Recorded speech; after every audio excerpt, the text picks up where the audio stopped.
right. Oh boy, do we have a wild week this week. Oh my goodness. You thought last week was crazy. I was sitting there, jaw on the floor, this whole episode. So this week was wild. Highest of highs, lowest of lows. I was jaw to the floor the full hour and a half episode. How about you, Karen? I was reeling from this episode. I think, I think what we saw in this episode was basically what we predicted last week in terms of the girls in the house. My boyfriend is watching the Bachelor franchise for the first time with me this year, and he was like, this is really toxic. I can't believe that they let this on TV. And I'm like, it's not usually like this. Like, this year is just crazy. And the memes were high quality, so I will bring them up when they're relevant. Perfect. Oh, I think we have to start with basically last episode ended with Sarah leaving and Katie telling the house that Sarah left, and that this episode starts basically right where this left off, with all of the girls basically saying like, good riddance, like if she's gonna run every time something gets hard, then she might as well just leave now. And then Victoria saying the trash took itself out, and Katie being like, all right guys, why don't we just stop shit talking her, she's not here. And Victoria being like, I'm gonna do whatever I want. And so that's where this episode starts. And then I'd say like the first just absolute like wild thing that happens is Victoria pulls Katie aside and is like, Katie, we have to talk. And Katie's like, okay. And Victoria was like, I expect an apology because you stopped me from expressing myself. And Katie was like, you weren't expressing yourself. You were just talking bad about someone. And Victoria was like, I expressed myself by saying that the trash took itself out, and I expect an apology for shutting me down. And Katie was like, you're a bitch. Like, I'm not going to apologize to you. And Victoria was like, I'm not a bitch. You're a bitch. And Katie was like, what do you expect from this conversation? I'm getting this pretty much word for word, by the way, because I just rewatched this scene. And Victoria was like, exactly. yeah. And Victoria was like, I don't know. And then she said something like, if you're going to keep shutting me down like this, well, I wouldn't. So that is quite a large threat, and I'm excited to watch her follow through with that threat. That is triggering. Jesus Christ. That's rough. That's rough. Yeah. That's rough, man. Because I feel like everyone at some point in their life has been in that situation where they told someone like, hey, you're being shitty. And they're like, you owe me an apology. It's like, what? No, if you don't want to be called a shitty person, don't be a shitty person. How easy is that? And what blows my mind is that I checked up on Victoria's Instagram because she has this like weird following of girls that are like, the producers did you wrong. Like, you're clearly the queen. You're clearly the best. You're clearly the greatest girl. You clearly deserve to win Matt's heart. And this one girl commented and was like, at first I wasn't sure that I liked you, but now I really do. And by the way, I think of myself as a really nice person. And so the fact that I like you means that you must also be a really nice person. That's not how And I was like, that's not how that works. You're probably just not a really nice person. And neither is Victoria. Oops. Yeah. All right, Liz, take it away. What happens next? Oh my gosh. Well, thank you so much for setting the scene, Karen. That was a fantastic play-by-play. End of that scene, we can tell that Katie has outclassed and outwitted Victoria in just about every way. End scene. We're in the common room. Date card comes up. There is a group date. We hear a few names called out. This is a boxing group date, and it gets violent. What do you think, Karen? Yeah. So The Bachelor loves to do this, I think, where they have people fighting each other or like doing some dumb, like really physical shit where it's like obvious someone's gonna get hurt, and then they act all surprised when someone does get hurt, and they put it in the previews that there's like an ambulance or some shit, and it's like, whoa, what happened? But it's like you asked for it. And I would say all these girls are like, I'm gonna fight for Matt's heart, and like they do, they fight for it. And some girl gets like knocked in the nose, and Matt's like, I didn't expect anyone to get hurt, and then they stop the group date early because someone got hurt, and that happens like every season. She got booped in the snoot, if you will. She absolutely got booped in the snoot. And I would like to take this moment to remind everyone that I taught my dog how to boop. So when I tell her to boop, she presses her nose against my nose, and it's the cutest little thing. Thank you for letting me share that. That is cute. That is absolutely cute. This date was not cute. No. These girls had to train, they had to fight each other. I don't know why forced violence is the thing on this show. I don't think I would be more attracted to someone who won in a fight. And I also don't think I would be more attracted to someone who lost in a fight. So I don't know what they're trying to achieve on this date. That's such a good point. I think I'd be most attracted to a person who refuses to engage in a fight. That's hot, because that's like the biggest flex ever, that you're like so confident you don't even need to defend yourself. Exactly right. So I think this whole group date boxing thing maybe was like 7 minutes of screen time. Like it really wasn't a huge part of the episode. But what was a huge part of the episode was after the date was cut short, we jumped to the evening portion.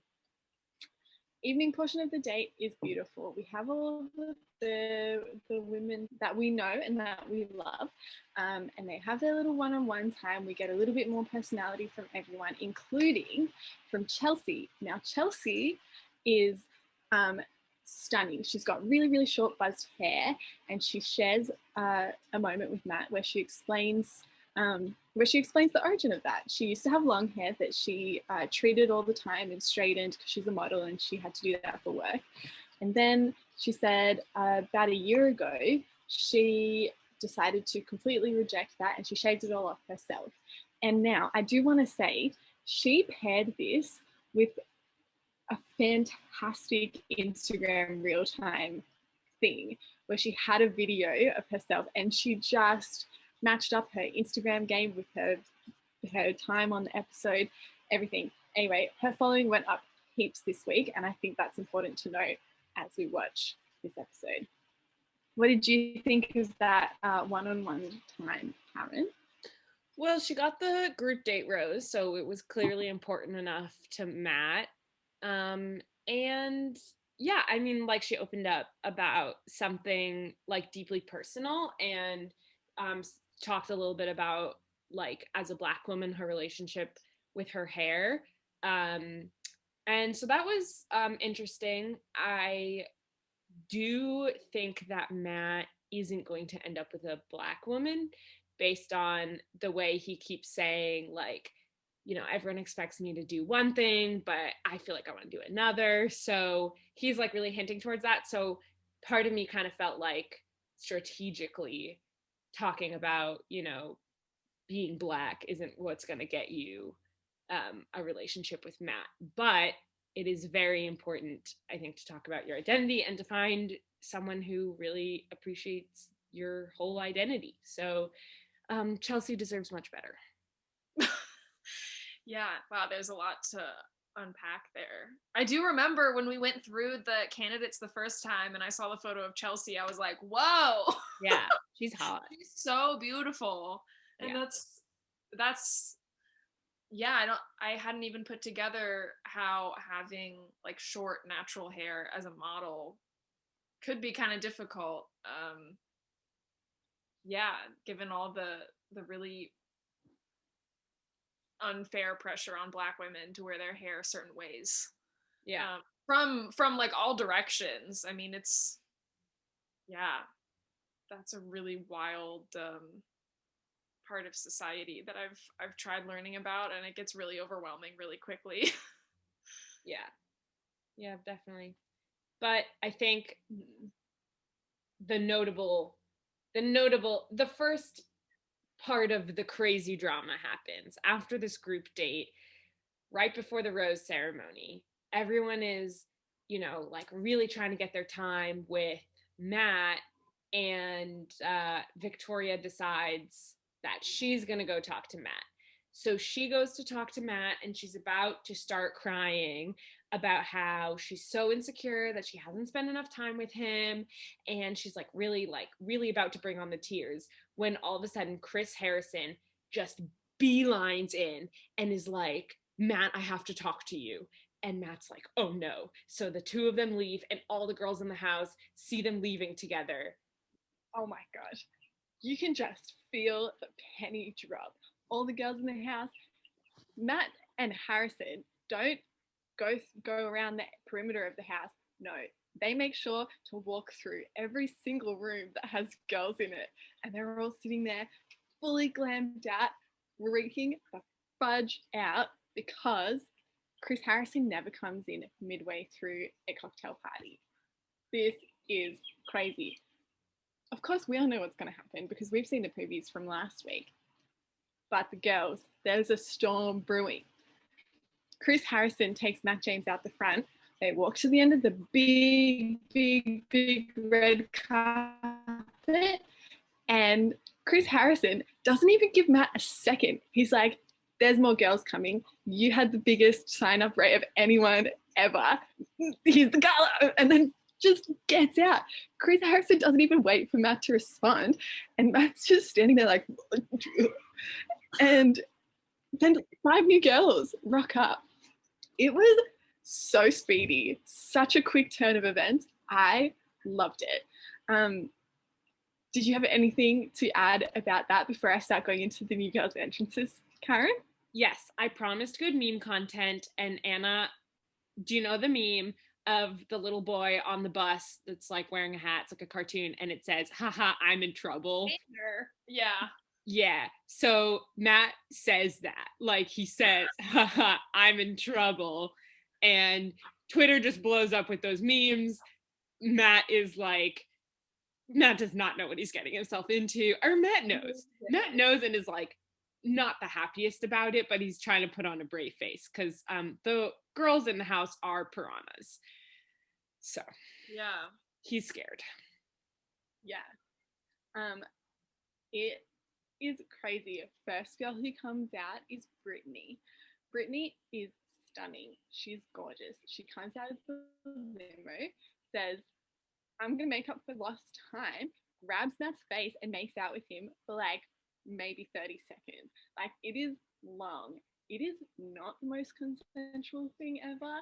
And all the girls can see it from inside the house. It was crazy. I do want to say here, Matt says later on that he really enjoyed that kiss. So I think he wasn't super uncomfortable about it, but I just would have liked to see a bit of a question and answer about that situation before it happened. And then Brittany goes into the house and Victoria's sitting there and is like, come here and talk to me. And Brittany's like, no, she's like, Victoria's like, did you quarantine for 2 weeks just to be a backup in case some other girl leaves? Brittany goes, they saved the best for last. Yes, that's what she says. It was priceless. It was so good. Wow, I think I like this Brittany character. Yeah. Mm-hmm. And you'll like her more later too. Yeah, there's a little bit more Brittany drama coming up. But I will just quickly go through the rest of the limo entries. She comes in, pretty big statement. And then we have Kimberly, who is beautiful. She has this amazing colourful patterned dress on, but she seems a bit meek. So she comes in, has a little chat with Matt, but we don't see much of her for the rest of the episode. Michelle comes in. She is stunning. She's a teacher. She's just really friendly, has a really nice energy about her.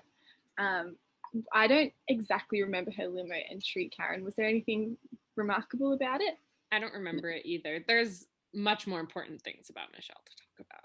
Yes, we'll get there. We'll get there. And then there is, Ryan is a choreographer. And she's really friendly, really bubbly, but we don't see a whole lot of her for the rest of the episode either. And then we have Catalina. And Catalina, hilarious to me. Victoria comes into it again. Catalina is a Miss Puerto Rico, former Miss Puerto Rico, yeah. So she comes in exactly the same entrance as Victoria. Crown, sash, comes in and is like, I want to be the queen. Yeah. It's so important to note that she does not come in on with men carrying her in. She walks with her own 2 feet. But yes, keep going. Sorry, excuse me for overlooking that detail. Catalina is capable of walking herself up to meet Matt. And her opening line is like, I've been a pageant queen forever, but like now I want to be the queen of your heart. And the producers knew exactly what they were doing with this. They were like, yeah, do the queen gag. It will shit Victoria so much. And it did. It did.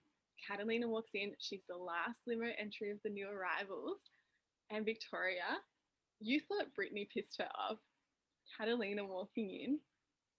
She's like, I want to see. She's like, come over here. Victoria doesn't even stand up again.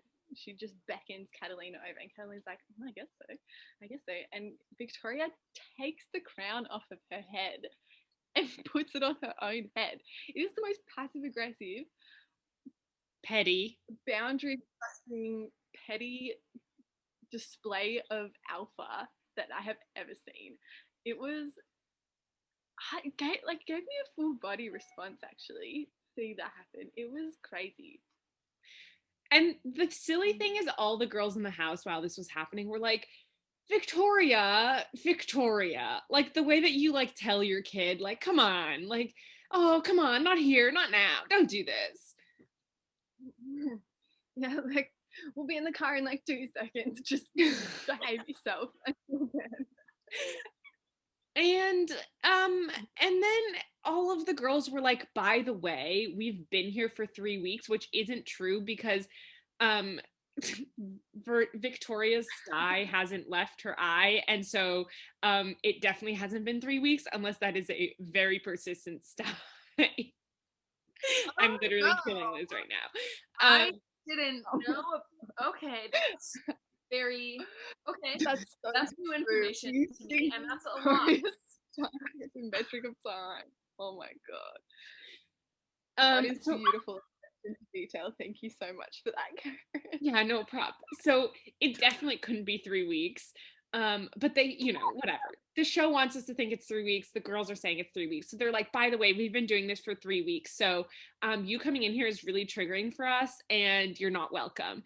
And so the girls in the house make a really serious point to show the new girls, as they're now, as they are henceforth going to be called by every girl in the house. They make a very serious point of showing the girls that they are not welcome.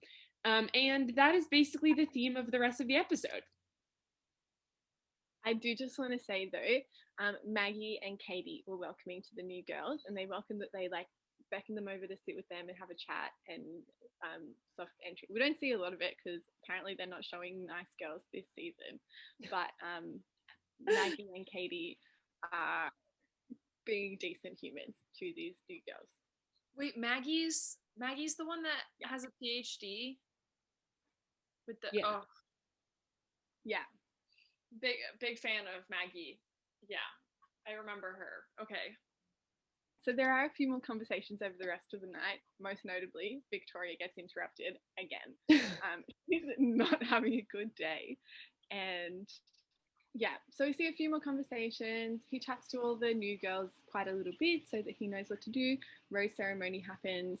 Kim goes home, but like I said, she was a bit meek. She didn't have a whole lot like of pushback, which I can tell he's into. He likes the banter and he likes the challenge kind of head buddy relationship style, I think. Do we know his zodiac sign? Oh my god. I'm sure we can find it. Let me Google quickly. I'm learning more and more about astrology. And I'm gonna be really tickled if He's a Sagittarius. Oh, okay. All right. But what's his rising sign? So the rose ceremony happens the next morning. There is a date card for a group date. And Liz, tell us about this group date. This group date is insane. I thought the producers had just run out of ideas and were going completely like random words out of a hat when they did the bridal photography paintball Hunger Games date a couple of weeks ago. this one was on another level. I don't even know how to say it. I've got tears in my eyes trying to figure out how I'm going to explain it to you, Anna. It was an autumn themed date location, like beautiful falling leaves everywhere. It was really, really nice. But this day, they show up at this swamp at the river. Wait, sorry, did you say they shop at a swamp? They show up at a swamp. And oh my god. Oh my god, I can't. Someone's hollowed out a bunch of giant pumpkins. Oh no! This can't be good.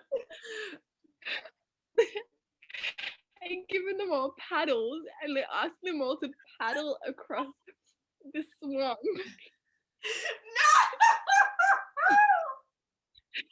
Yeah, and that's just the first thing on the obstacle course. And then they have to go and put on squirrel costumes. Like a onesie, like a squirrel onesie. Yeah.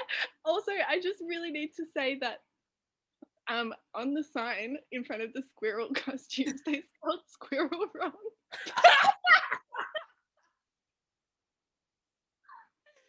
How did they spell it? They forgot the E. I'm actually crying, you guys.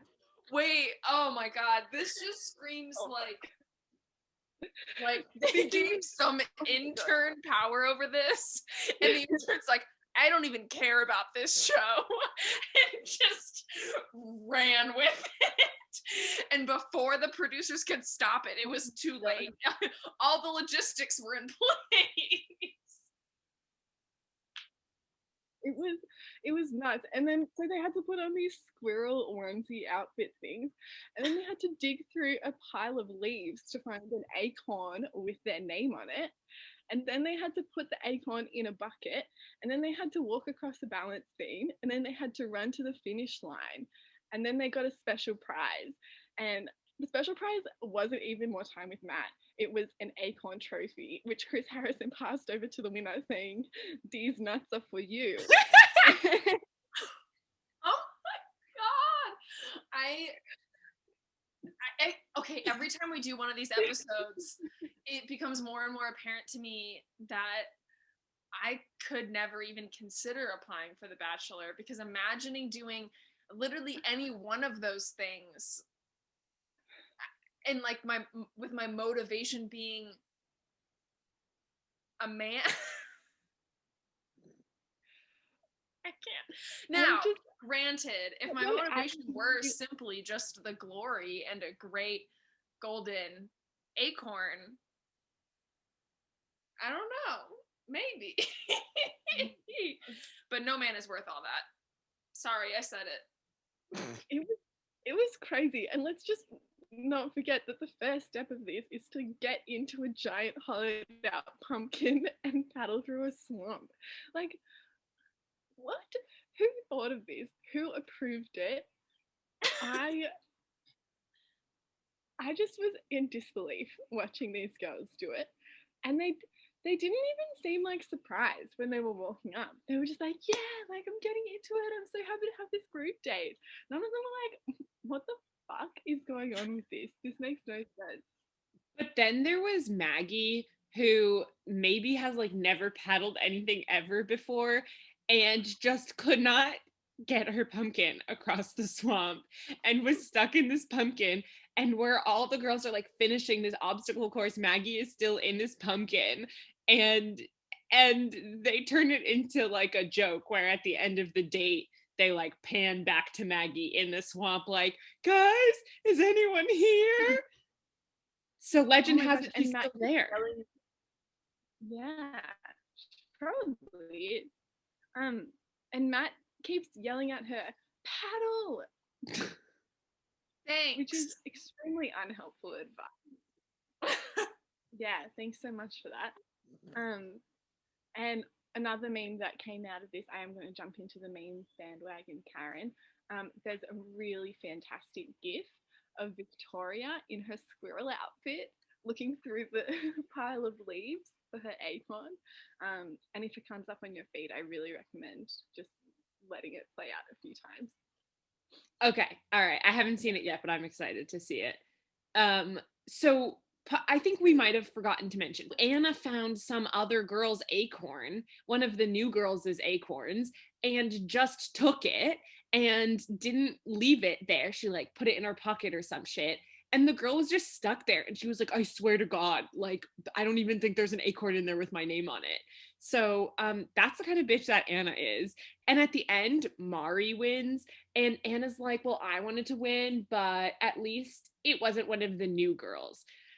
So all of a sudden, we have these two factions in the house. We have the OGs and the new girls.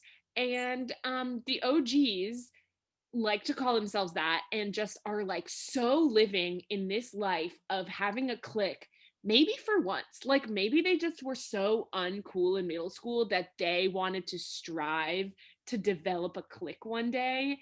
And now that they've finally done it, they're living out their middle school bully dreams. And they're doing a really great job at it because they're really mean. I think that's the first thing I've heard about Anna, because I remember she was one of my top picks for who would end up with Matt.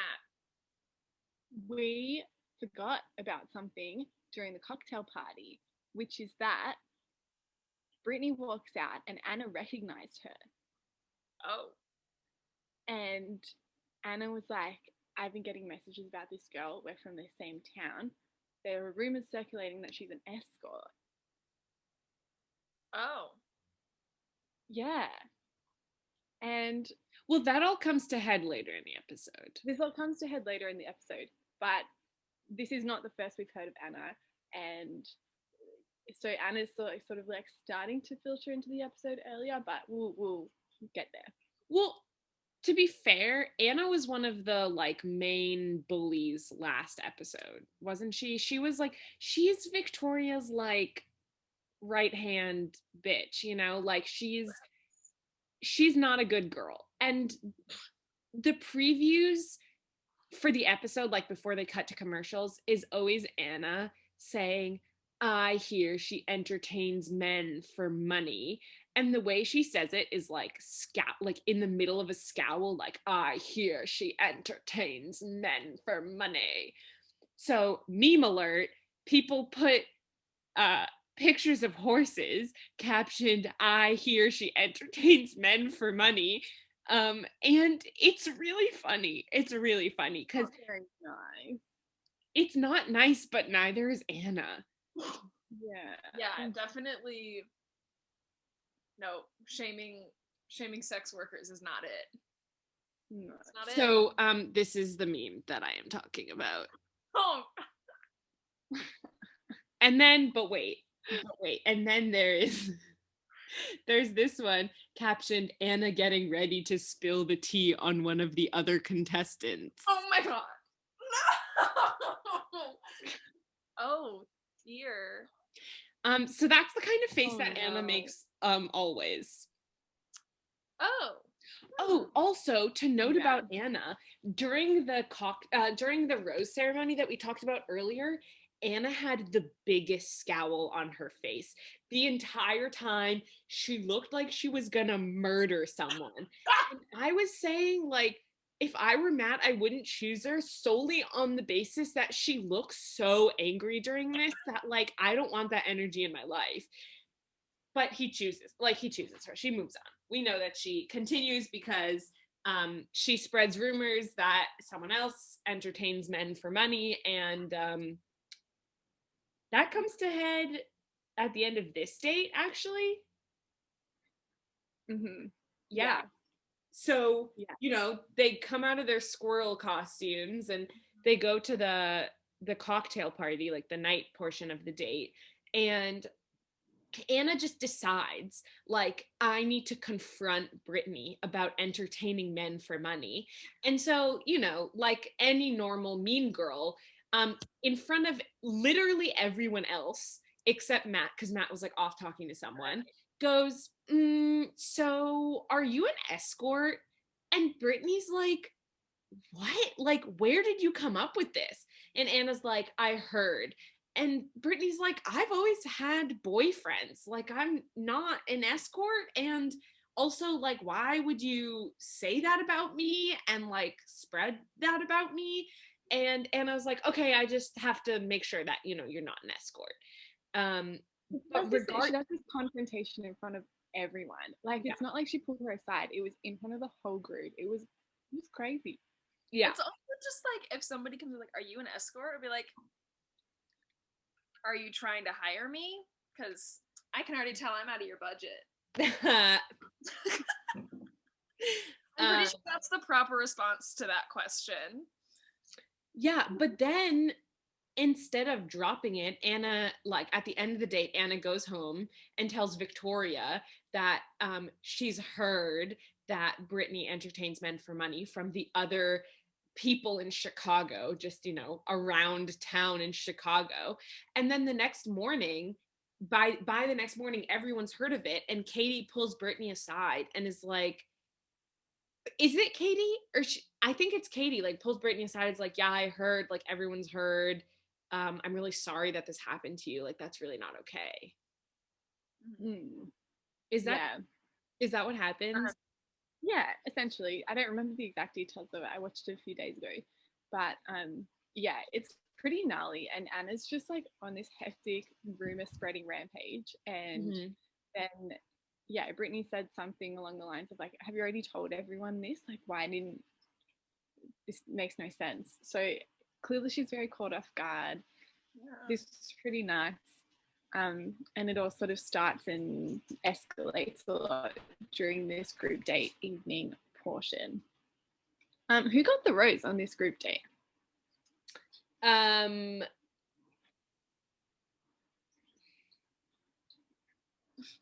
Did anyone? Someone had to. Someone did. I don't remember who. Not super remarkable, I guess. Yeah, I'll cut this. Anyway, next morning, date card comes, and it's for one of the new girls, Michelle. Michelle is our teacher. Michelle is the one who had some really nice conversations with Matt on the first day. And when I said lowest of lows and highest of highs refers to this date. This one-on-one date is so beautiful. I was so taken on a ride this episode. I felt so many like emotions, and then they just picked it back up again and took us on this beautiful one-on-one date. It was so beautiful and romantic. They start with zip lining, and then they have to pop a lot of balloons with like conversation prompts in them.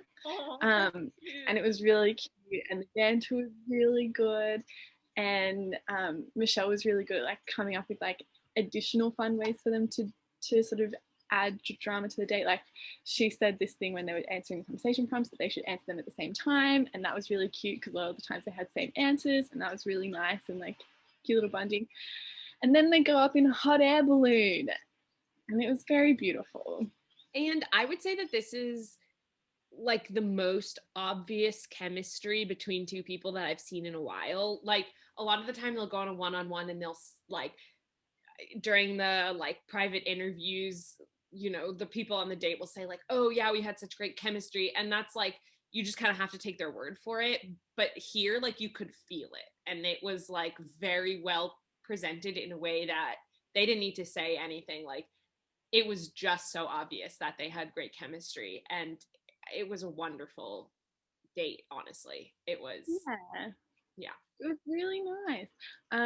I do have a few details that I'd like everyone to know about, which is that the hot air balloon was tied to the ground. You could see the strings attaching, or the ropes attaching the hot air balloon to the ground while they were on the date, which I thought was pretty funny. And also, you could see the guy who was operating the hot air balloon ducked down in the hot air balloon, so they couldn't see him when they were filming the like away shots, except his little hood was up in the corner and you could see him. Aww. And I really enjoyed that little bit of, you know, just breaking the fourth wall a little bit. I really like that. That's cute. I think that's the only way I'd want to go up in a hot air balloon is if I knew it was tied to the ground. I'm so afraid of heights. But adrenaline is good for making romantic connections. And The Bachelor really cashes in on that. Yeah. Like a lot of dates are adrenaline inducing. For sure, for sure. So can we move into the evening portion of the date? So it's obviously been a really high energy, really cute, really fun date all day. And then they go into a car gallery for the evening portion of the date.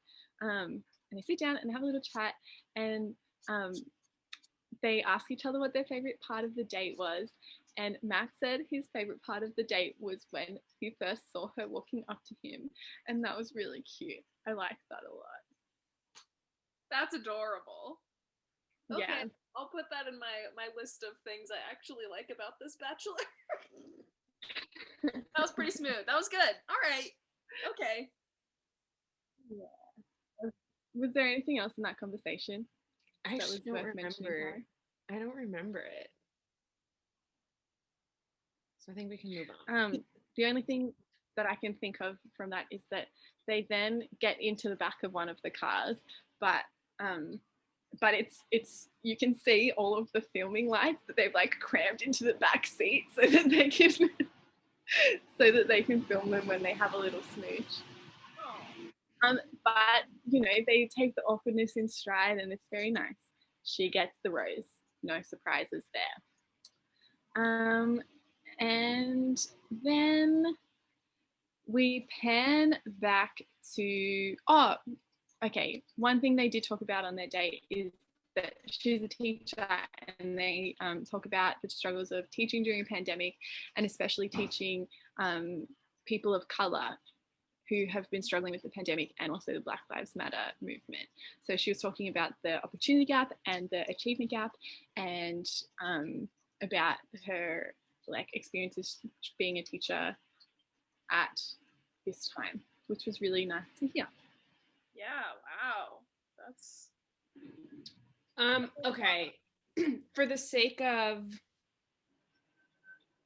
the integrity of this podcast that we do on Zoom, I have to say that I just read an article recapping the episode, and it turns out the Boxing Date was actually after Michelle's one-on-one.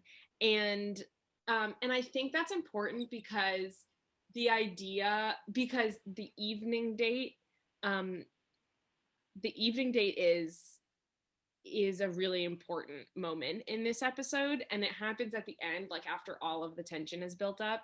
And before we get to that, I do want to say that the girls, the OGs, as we like to call them, they keep saying how unfair it is that there are new girls coming in and getting time with Matt. And I just like, my mind is absolutely blown at how anyone could say that, because it's like, A, you're not owed time, and B, it's a competition and like a reality show. Like, you didn't come in with the expectation that you're going to get an equitable amount of time, and also deserve anything from this man. And you make your own time and your own, and so you aren't deserving of anything more than the new girls. That's just something that's been bothering me. Yeah. For sure. And I can understand how it would be intimidating to go and like claim time, but also it's intimidating because Victoria gets pissed off, and when Victoria doesn't like you, you get sent home. Like, that's why I would feel intimidated out of it, not because there were different people in the mix. So Yeah. Because if And anything, I would think the new girls have a disadvantage, since like that just means that they've had less time to connect with Matt. yeah, that's exactly true. And anyway, so this boxing date happens. It ends very quickly. The evening portion of this date, there is a lot of bullying going on. Liz, do you remember the gory details of this bullying? okay, well, we go back. We know that Victoria and Anna are spearheading the bullying, and that Brittany is at the receiving end of a lot of it, coming from all of the rumors about her being an escort. And there's like hush hush whispering, but it really is coming mostly from Victoria and Anna. But it's clear that she's kind of been rejected and ostracized from the group by the rest of the girls. Katie is not having any of it. She tells Brittany that, it is circulating, and that, that she should know about it and like take control of the situation if she can. And it's just really hard to watch. I thought they might have re-edited this episode a little bit so that it had a bit of a different narrative, or didn't show the girls in such an awful light, but they didn't. And it's, just as bad, if not worse, than the bullying that we saw last week. Yeah, and once again, Katie tries to stand up against the bullying, and she calls Victoria out and says, like, why don't you just like put yourself in their shoes? They're new to this house. There are already established relationships, and like, why should we make this even harder on them? Like, this is just all a competition anyway. And then Victoria says, literally, Katie, just shut up. And so that happens. And so Katie's like, you know what? Fuck this. And she stands up and she leaves, and she goes outside, and Matt is doing a one-on-one interview with the producers. And so this is one of those moments where you can tell that this isn't like, they're not prepared for this. They didn't set the scene for this to happen, because you can see like the cameramen and the producers when the camera like pans over. And Katie comes up and she's like, look, I'm sorry to interrupt, but like, I really just have to tell you about the bullying that's been going on in this house. And, it's mostly against the new girls. And I just think that you should know about this. And I've tried standing up for them, and nobody wants to listen to me. And I think it'll mean a lot more coming from you. So Matt, is like, okay, thanks for letting me know. And I'm pretty sure he confronts the house about it, or not yet? Well, we see him walking in, and that's where the episode ends. Okay. We're left on the cliffhanger on how he's going to handle it. So yeah, that's it for this week. It was nuts, and again, I think next week's going to be hectic. There is a bit of a preview for next week, and they're implying that Matt's going to bulk send home of the bullies. Which I hope happens. I hope it plays out the way they're alluding that it will. Yeah, I would love to see that. Yeah, well, I hope that that's what we end up talking about next week. I feel like there are some very obvious bullies, and that there are some less obvious bullies, and like even people that we want to like that are sweet and that, you know, seem really genuine. They'll say something here and there that, you know, that the producers like don't make a big point of the scene, but you hear it and you're like, that's not nice. Like I said, like Abigail, you know, was saying things that weren't very nice, and Abigail's supposed to be really sweet, and Piper was saying things that weren't really nice, and she's supposed to be really sweet. And so I think it's just kind of hard to trust that, like, who's even nice anymore. So the only girls that aren't on my shit list are Katie and the new girls. Yeah, I do think Piper and Abigail are getting favorable edits, and I think that's because they go far. Oh, interesting. That's a good hypothesis. Yeah. Huh. Okay, well, I'm excited to see what happens. I think in terms of the TLDR, it might be time to wrap this up. But we have a very consistent viewer, and it's my dad. So, Dad, shout out to you. Thanks for listening. Hi, Mr. Weinstein. Thanks so much for listening to us. I hope you enjoy our commentary. I don't think he does, because when I quizzed him on it, he had no idea what I was talking about. He just watches it to get the views up. Hey, yeah. He's got a backup. That's a real reason. But, you know, I will send this off by saying what every podcaster says. Thanks so much, everyone. We really couldn't have done it without you. We love you so much, even though we've never met you. Just kidding. We've probably met you because only our friends watch this. And we just want you to know how much your viewership means to us. And so feel free to donate to our Patreon that doesn't exist. You could just Venmo us because you're our friends anyway, so you know our Venmos. We just love you so much and appreciate you for even just viewing this. We don't know where we'd be without you. Thank you. That's what in conclusion, we don't know where we would be without you.